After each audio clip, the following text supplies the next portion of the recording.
5ই আগস্টে যারা সবচেয়ে বেশি খুশি হয়েছিল তারাই সবচেয়ে বেশি কষ্টে আছে। কেউ দাবি করে এক দফার ঘোষক মাননীয় প্রধানমন্ত্রী তারেক রহমান তিনি লন্ডন থেকে দিয়েছেন, আবার কেউ কেউ দাবি করছেন স্লোগান দেওয়ার জন্য তুমি কে আমি কে রাজাকার রাজাকার শিখিয়ে দিয়েছে আমি ফোন করে। এটা হলো আপনার কুদে মন্ত্রী শিশুমন্ত্রী বিকাশ নূর, তিনি বলছে আমি এই ডায়লগটা শিখিয়ে দিয়েছি। এখন সাধারণ শিক্ষার্থীরা যারা প্রাণ হারিয়েছে তারা কোন আশায় অংশগ্রহণ করেছিল?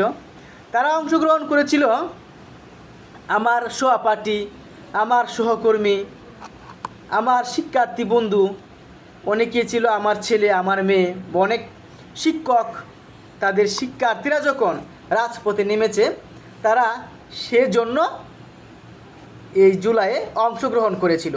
কিন্তু সুবিধা ভোগ করছে রাজনৈতিক নেতাকর্মীরা।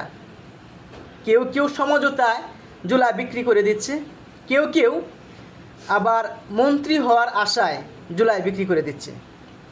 কেউ বলতেছে যে আমি হালুয়া রুটি খাওয়ার জন্য আসি নাই, কিন্তু রামিসা হত্যার পর এই শিশুমন্ত্রী বিকাশ নূর তিনি কিন্তু একটা পোস্ট পর্যন্ত করে নাই। কিন্তু এর আগে যখন আওয়ামী লীগ ক্ষমতায় ছিল এই বিকাশ নূর তিনি কিন্তু বারবার পোস্ট করতো, বারবার তার সংগঠনে রাজপথে নামতো। অথচ ক্ষমতা পাওয়ার জন্য এই শিশুমন্ত্রী নিজের দলকে ছেড়ে বিএনপিতে যোগদান করেছে।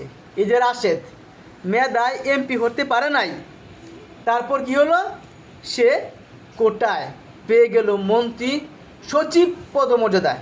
অর্থাৎ এই রাশেদ তিনি তো এমপি হতে পারে নাই, তিনি কেমনে কোটায় সচিব পদমর্যাদায় প্রধানমন্ত্রীর সহকারী হলো? তার একটি মাত্র কারণ, সে জামায়াত এনসিপিকে নিয়ে কথা বলতে পারে। তবে রাশেদ কিন্তু একটা কথা বারবার, তিনি কিন্তু আওয়ামী লীগ নিয়ে বেশি কথা বলে না, কারণ জানে এই বাংলাদেশের সবচেয়ে শক্তিশালী দল বেশি বিএনপি এবং আওয়ামী লীগ। আওয়ামী লীগের সময় বিএনপির মন্দ বলে নাই এবং বিএনপির সময় আওয়ামী লীগে মন্দ বলবে না।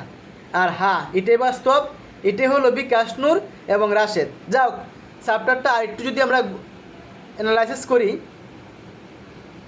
এই যে জুলাইয়ের যে ডকুমেন্টারি তৈরি করা হলো সেখানেও কিন্তু মুগ্ধর ছবি নাই, আবু সাইদের ছবি নাই, বেগম খালেদা জিয়ার ছবি নাই। অনেকে বলতে পারে বেগম খালেদা জিয়া তিনি তো সুস্থ ছিলেন, তিনি অংশগ্রহণ করেন নাই। নাহিদ, হাসনাত তাদেরকে তো ঘোষক দেওয়া যেত, কিন্তু ঘোষক দেওয়া কাকে ঘোষক দেওয়া হয়েছে? এক দফার তারেক রহমানকে।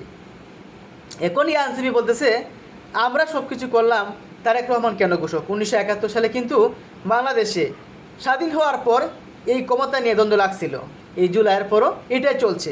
মানে আপনার মতামত কী?